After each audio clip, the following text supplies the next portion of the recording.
Hey everybody, what's up? Ray here again, and this is the second part of my WorldEdit and VoxelSniper terraforming tutorial. As I mentioned in the first part, this part was intended to come out a week after the first part, and I'm only 322 days too late. So yeah, sorry about that, but I would say let's just jump into it, shall we? Okay, so in the first part we left off with this basic terrain. It's just a relief, that is the shape of the terrain, with some basic dirt and grass overlay and some dirt overlay in the river. Now, there's actually, before we really dive into it, there's three things that I want to talk about. First of all, I have a Discord server, check it out, link in the description. I do actually sometimes write in there, and you can write in there too, which is amazing. So, the actual thing that I wanted to talk about is, first of all, you might realize that this is not actually the exact terrain that I created in the first part. That has absolutely nothing to do with me losing the terrain from the first part at all. Yeah. No, I don't know. I don't know where I put the other parts. It's just gone. So I quickly recreated this here. It's obviously not the same thing block by block, but I mean, I guess that's the point that I want to get at. This is not the same thing block by block that I created in the first part. If you recreated this thing in the first part, then yours won't be the same thing block by block. And that's not really the point. This is terraforming, this is not building or anything.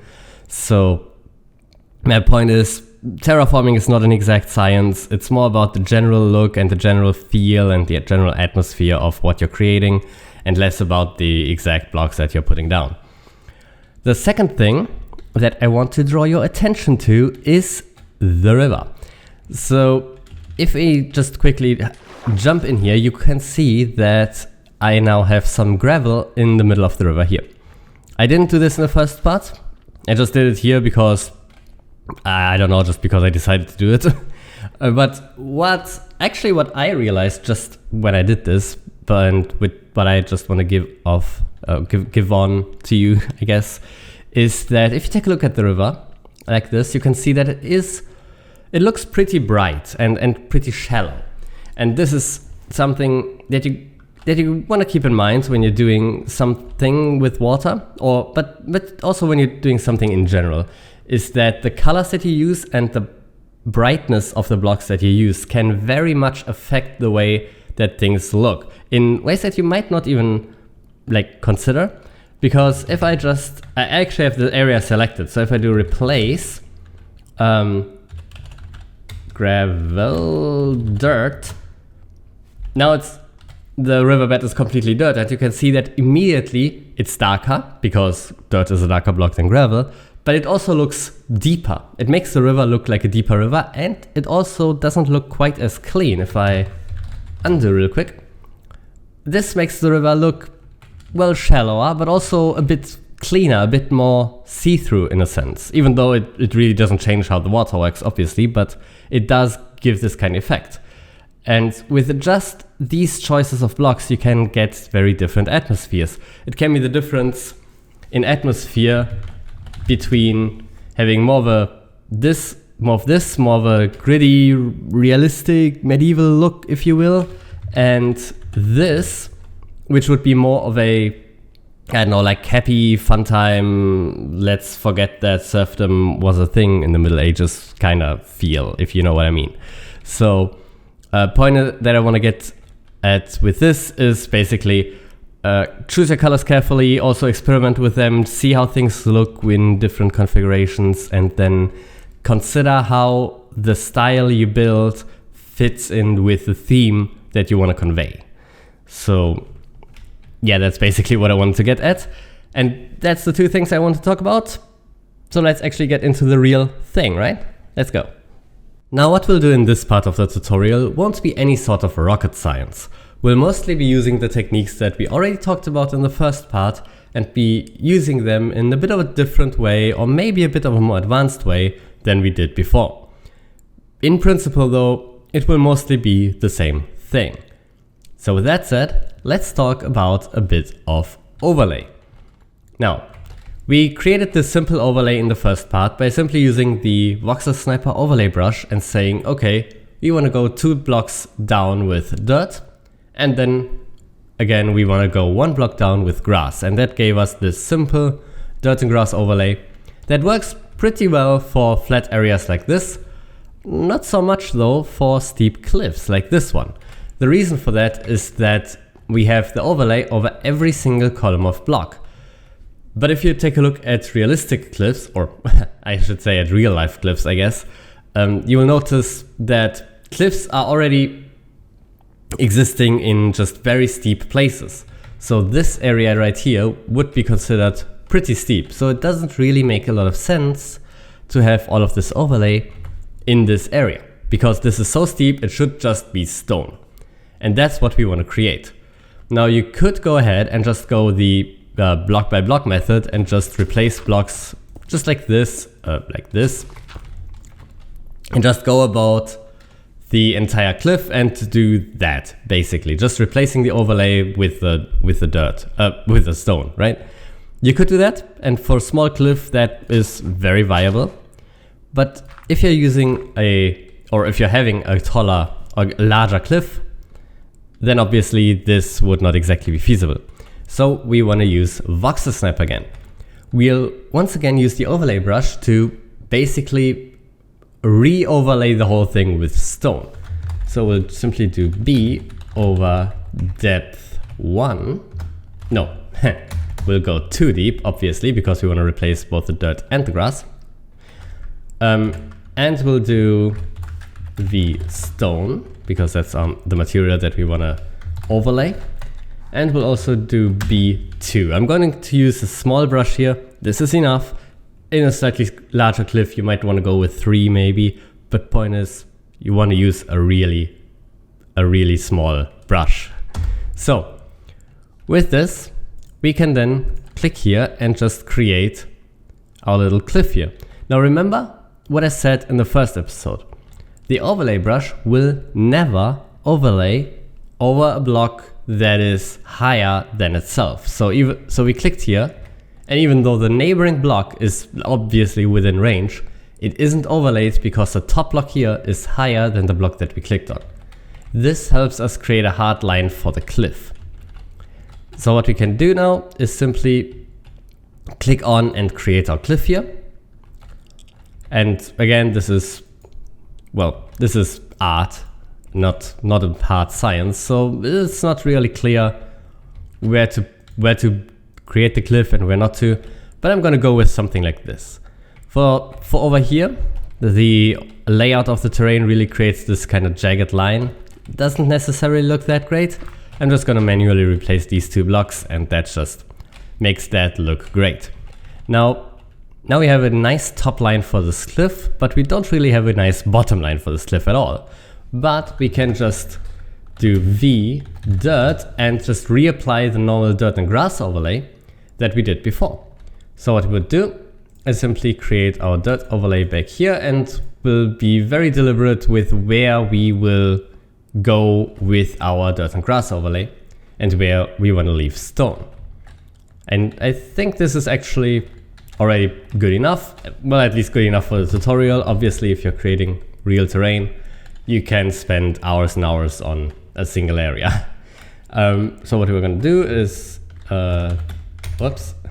B over depth 1 V grass block, and just re-overlay the grass here.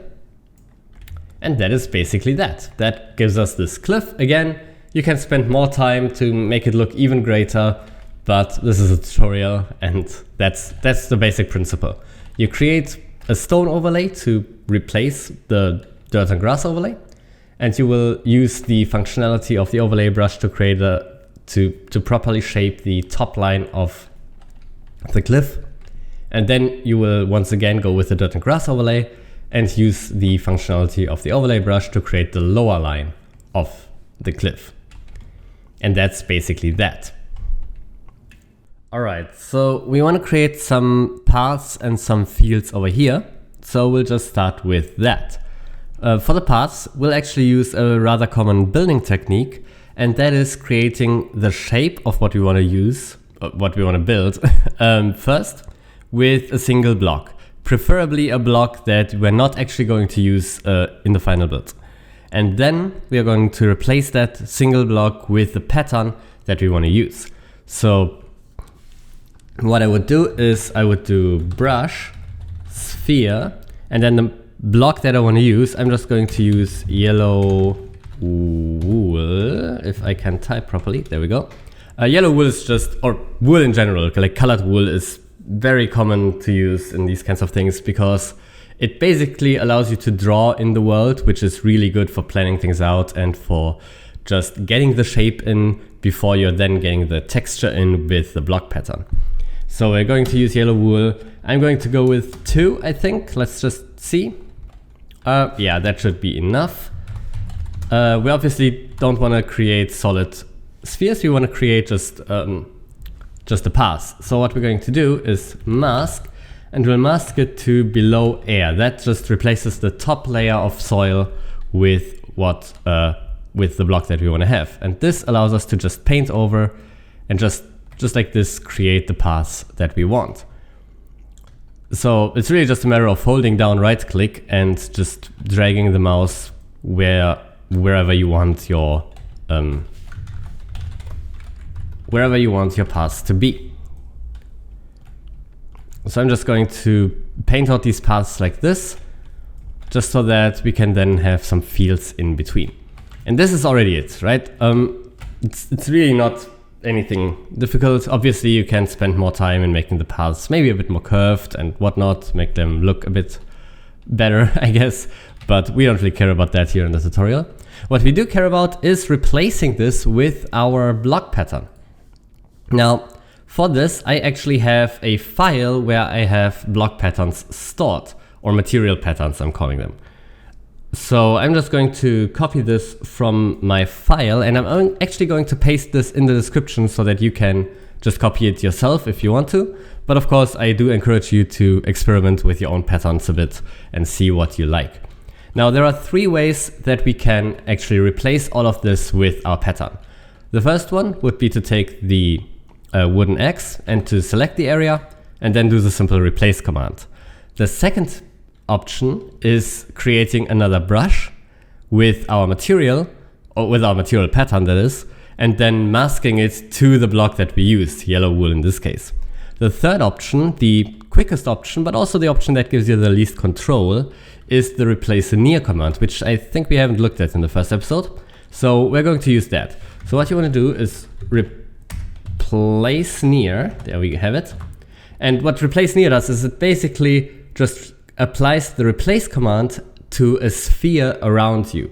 So we'll do replace near, a radius, I'm just going to go with 50, and then we are just going to do the normal replace command parameters. So first the block that we want to replace, which is yellow wool, and then the pattern, which I'm just pasting in here. You can see this is mostly just dirt and coarse dirt and some concrete powder and some gravel, some cobblestone and stuff like that. Again, do experiment with patterns, but point is, we'll just do this and that gives us a path. Now, with that, the paths are already done. So let's just move over to the fields. For the fields, we want to create some field borders.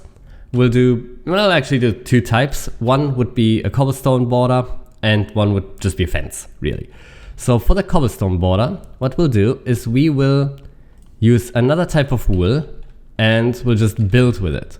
Now you can notice I'm using a different colored wool. This is something that I would highly recommend you do, is use different types or use different blocks in general to build out different features. So I've used yellow wool for the paths. I'm now using red wool for the walls here. And I would highly recommend you do that. You use different blocks just so that you're not replacing things you don't want to replace, right? It would not exactly be the greatest thing if you accidentally replace your walls with dirt texture or something. You don't really want to do that. So I'm just going to build this out like this. And I'm not going to spend a lot of time on this. You can, of course, again, spend more time on when you're actually doing a proper build. I'm just going to do it relatively quick and dirty here for the sake of the tutorial. And I'm also not going to go around the entire field, I'm just going to go here and leave the riverside just open.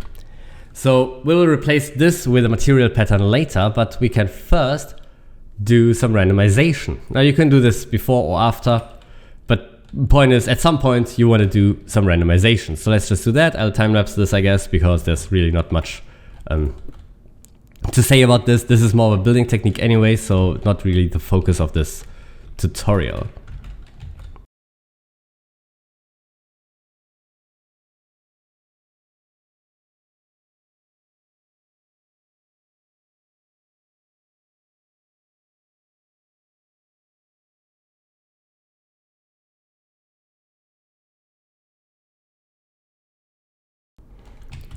Alright, so here we are. You can see I added some randomization. And now what we can simply do is once again replace near. Well, again, just go with 50, it doesn't really matter. And red wool cobblestone. And again, you can use a pattern here. I'm just going to go with cobblestone for the sake of simplicity for the tutorial. Or actually, if I just undo this, I could just go with cobblestone, stone bricks. You know, just 50% cobblestone, 50% stone bricks. Not the prettiest pattern in the world, but again, if you just experiment with patterns, you'll find a lot of patterns that you will like, and then you can use those. Now, with this in, we can actually start going for the field itself. You can see I actually left the entrance here. So we'll just want to fill all of this in with field. So what I'm going to do is once again take some tool to apply a what do you call it? I'm stupid. To apply a brush to. That's what I want to say. So we'll just do brush sphere. And I'm actually just going to go with farmland immediately. I could theoretically, again, go with a solid colored block or something and then replace it. But since we're only going to set this to a solid slab of farmland anyway, it doesn't really matter. So farmland, I don't want to go too big because I want to have quite a bit of control here. So I'm just going to go with 5 for the radius. And for the mask, I'm actually going to set it to 2 blocks. So I'm going to use the exclamation marks here to say below air and then grass. So this, well, grass block, that's this way. It will have to, a block has to conform to both these conditions. It has to be below an air block and it has to be a grass block. The reason we're doing this is because one, we don't just want to replace the top of our walls here. We don't want to replace that. So we can't really just go with below air. That's unless you want to really like close in really carefully, but you know, we just want to work quickly here. So going with below air is not enough. Going with just grass, which could theoretically work because we have a single top layer of grass, is also problematic because we have grass blocks below our wall. So we'll just combine them to this, just use both conditions. So it has to be a grass block, therefore it can't be the top of the wall. It also has to be below an air block, so it can't be below the wall. And this way we can just, you know, set our field like this. I'm not going to go very clear with the border here. If this was a real build, I would probably just actually have the border here as well. Just follow the wall around here. Again, for the tutorial, I'm not doing this, so yeah. You do whatever you think is right for you. What you can also do is just have some spots just with grass, just like this, or maybe dirt would also work. Just to create some, you know, just some random spots of, I don't know, of just grass or whatever. You'll actually notice, which I'm just now noticing, is that you can actually see the grass blocks below here. Two ways to fix this. Either just don't go all the way to the wall with your field, or just go into the ground with your red wool or whatever block you're using before you actually replace it. So you would basically do this to create a wall, right? That way you would have a solid cobblestone here and you wouldn't have this problem. The third option would be to just ignore it, as I will do for the sake of the tutorial. Once we have some wheat here or whatnot, you will barely ever see it anyway. But if you're a perfectionist like me, you would never let this through in a real build. So in a real build, I would just move down with the red wool and then replace, right?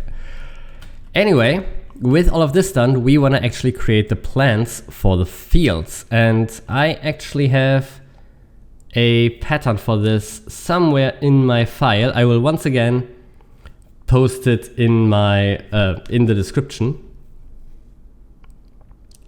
So I'm just going to go with this pattern right here. And we are once again going to use a brush. So we'll do brush, sphere, this pattern, which is just some wheat and whatnot. And I'll once again go with 5. Again, I want to have a bit of control here. And we'll mask it to above farmland. There we go. And now we can just click this here. And also you notice you can just click in a single spot to get different patterns. So you can just experiment with patterns until you like them. So we can just do this. Over here you will notice this entrance doesn't really look all that great. So let's just go with yellow wool. And just put some yellow wool in here. Just like this, maybe just destroy some wheat without destroying the fields here. Just like this. And then we should still have the command somewhere around here. There we go. Just using the replace near command again, just to replace those blocks. And there we go, we have a proper field. I'm not going to bother picking a fence gate for that, but you would probably add a fence gate there, right? So with that said, I'm just going to very quickly create the rest of the fields, the rest of these fields here, that is, and then I will, I don't know, then we'll be back, basically.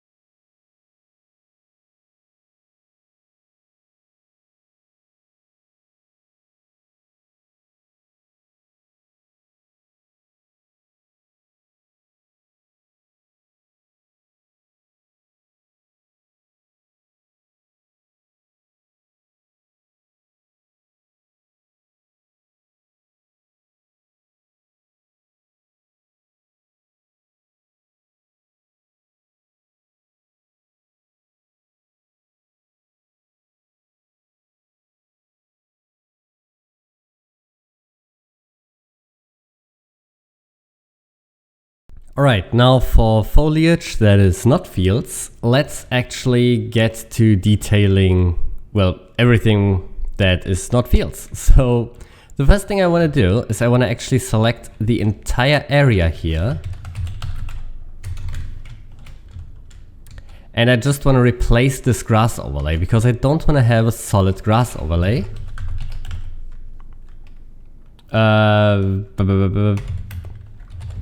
Let's do that.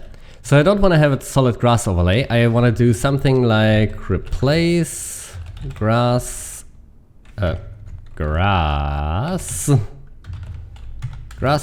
with 90% grass block, 5% dirt, 5%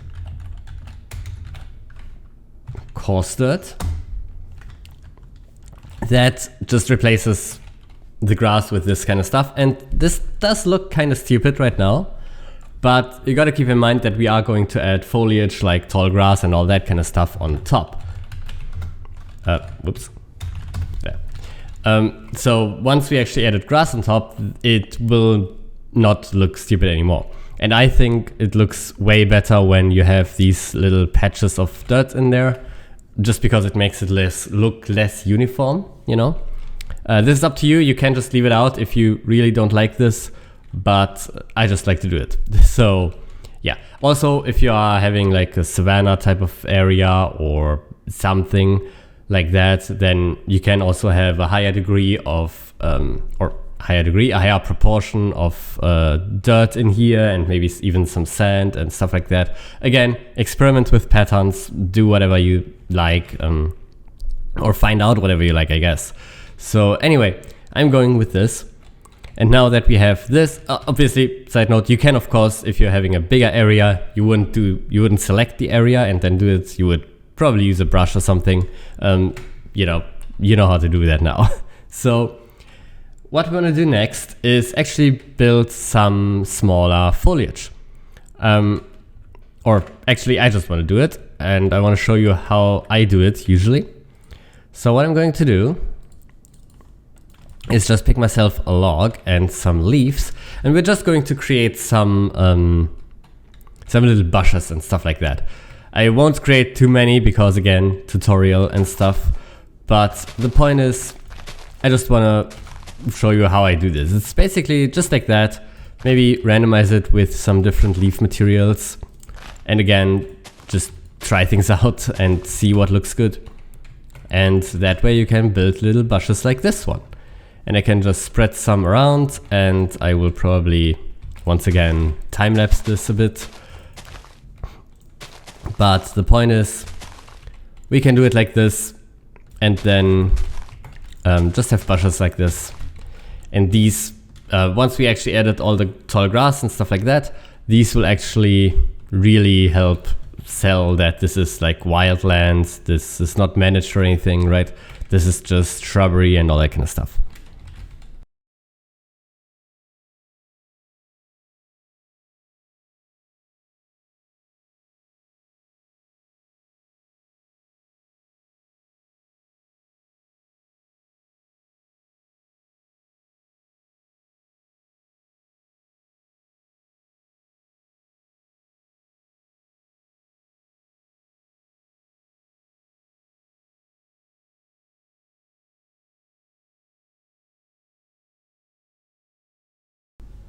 Alright, so here we are again.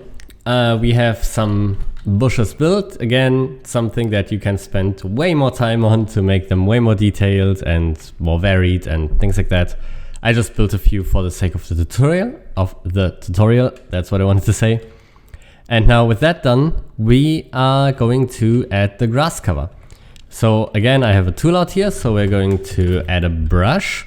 So this one will once again be our trusty sphere brush, and we will just use a grass pattern. I'm using this one. Again, I'm going to put it in the description so you can copy it. But again, feel free to experiment. You can also add, actually let's do that. Let's just do 25% fern and do 5% dandelion and 5% what shall we do? White tulip. There we go. Okay, this should do it. So for the mask, we will once again use this multiple condition kind of thing with the exclamation mark, with the quotation marks, that is. So mask, we will do above grass block dirt air, but we also wanted coarse dirt, that is. So we want to go above grass block, above dirt, above coarse dirt, but we also want to say air. This is to make sure that we don't replace all of the grass blocks here because they are above dirt, so we would replace them if we weren't careful. Same with the bottom parts of the bushes here. We don't want to replace them, so we'll just go with this. And now we can just place them like this. I'm gonna be a bit careful to not go too much over the parts here, but we'll talk about the interaction between the normal grass here and the paths later. So I really just placed it like that, and I'm going to do the same thing over here. And it's really just clicking, and that's really it.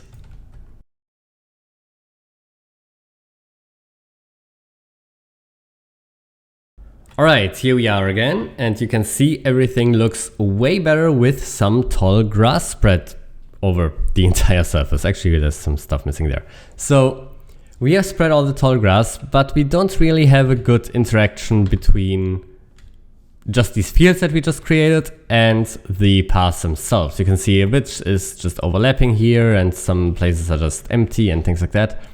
And for this, we are going to do the, well, let's just call him the interface, I guess, but you know, the connection between just the random field and the path. And we'll actually do these by hand. This is a bit of work, but no one said that you're going to be able to create large pieces of terrain within a few minutes using terraforming tools. So what we're going to do is we're just going to use all sorts of different blocks. So you can see I have normal tall grass and the double tall grass and tall ferns and things like that. And I also have a bunch of flowers and sugarcane and all that kind of stuff to also do the interface with the river. This is really just a matter of clearing out the paths and then just building the side here, which, you know, oops, wrong key. You would just do something like this, just have some tall grass at the side here, and also maybe mix that in with some flowers, things like that. It's really not anything very scientific. You just really just place blocks until it looks good. So I'm gonna time lapse this as well, and we'll be back afterwards.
Alright, here we are with the transitions between the fields and the paths done, and also between the fields and the river done.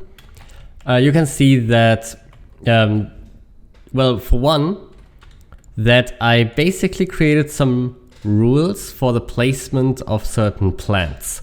So for example, these azure bluets, I think they are, these are only found along the paths.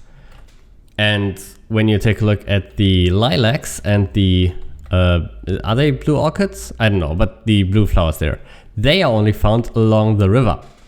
So you would basically create rules like this for yourself, because this can really step up your game when it comes to foliage placement, when people can see that it's not just all completely randomly placed or anything, but there is some structure to the placements of your foliage. So for example, maybe these azure bluets here are more capable of living in the harsh environment along the path.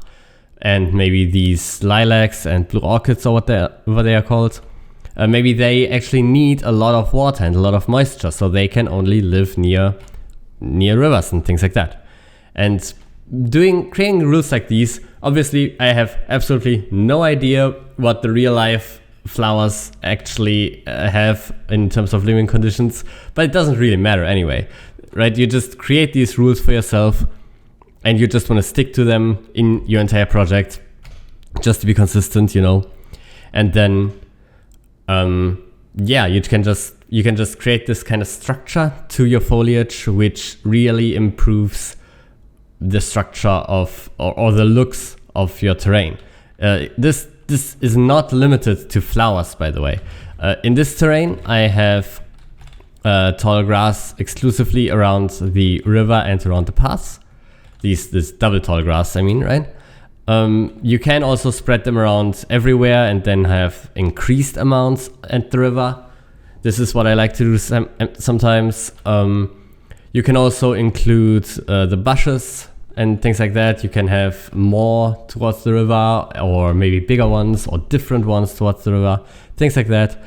And yeah, you can basically do a lot of stuff in terms of that, which really is not that much work, just coming up with a few of these rules and then just sticking to them.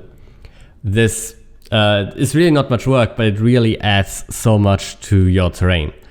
And the second thing is when it comes to the placement of these flowers here. Don't make this too uniform. You will notice that if you take a look at the lilacs, you sometimes have some places that have more lilacs, like here, and then places that have less lilacs, like over here there's a stretch without, and you know, over here there's a pretty big stretch without, and then there's another cluster here. And some places like this is maybe already too uniform. This doesn't really look random, right? It's too uniform, it's too, well, created. It looks like it was built, like you actually just, I mean, that's kind of what I did, wasn't it, right? I just went along and just placed flowers. That's basically what I did, which resulted in this sort of uniform kind of placement. But you don't want it to look that way. So you want to deliberately try to break this uniformness by just having stretches without your flower, like this one, and then clusters where the flower is more often. And you want to do this for every flower and for every plant and everything, of course. Again, not really much work, just something that you really want to look out for when placing these kinds of things, just to make sure that things don't look like they were built, but things look like they were, like, you know, like they randomly grew as they did. In that sense also, don't be afraid to break your rules sometimes. Like maybe you have a rule, I don't have this right now, but maybe you have a rule that a certain flower, like these blue orchids, yeah, they're blue orchids. Maybe your rule is that they can only exclusively be right next to the water, similar to the sugarcanes. Maybe you just set that as your rule and then you just place them exactly right next to the water because they just need that much water to live, basically. But if you have a rule like that, don't be afraid to sometimes just go a bit away, like just a block away from your river, just to break things up a little, just to not have them perfectly uniform right next to your river, like some sort of army soldiers that are perfectly following orders or something. You don't really want that, right? That's not how nature works. So maybe sometimes don't be afraid to break your rules, but also not too drastically at the same time. So yeah, with that said, that wraps up the video. So thank you very much for watching. Don't forget to like, comment and subscribe, and see you next time. Goodbye.